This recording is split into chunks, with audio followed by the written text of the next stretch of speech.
doing? I hope you are studying well. Students, when you wake up, you hear many sounds around you. Just imagine one day you woke up and you found no sound around you. No ticking of clock, no chirping of birds, no creaking of doors. How would you feel? Roger McGraw has written a poem on this topic, The Sound Collector. Today we are going to learn about this poem. In this poem, the poet tells us about the importance of sound in our life.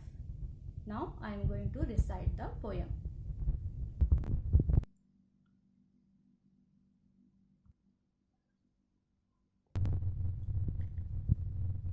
A stranger called this morning, dressed all in black and grey, put every sound into a bag and carried them away.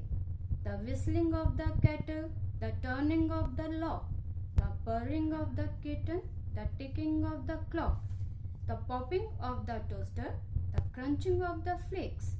When you spread the marmalade, the scraping noise it makes, the hissing of the frying pan, the ticking of the grill, the bubbling of the bathtub as it starts to fill, the drumming of the raindrops on the window pane when you do the washing up, the gurgle of the drain,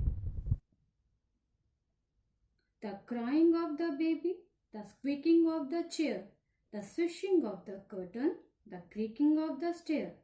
A stranger called this morning, he didn't leave his name, left us only silence. Life will never be the same.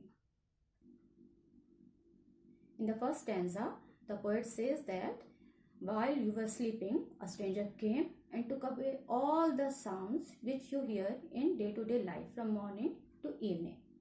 In the rest of the stanzas, he tells us he describes about those sounds. In last stanza, he urges the importance of sound. He says that the stranger didn't leave his name. We don't know who he was, but he took away all the sound and left only silence. Life will never be the same. That means without these sounds, life will become dull and boring. I hope you enjoyed this poem. Now we will provide you notes of this poem. Good day, students.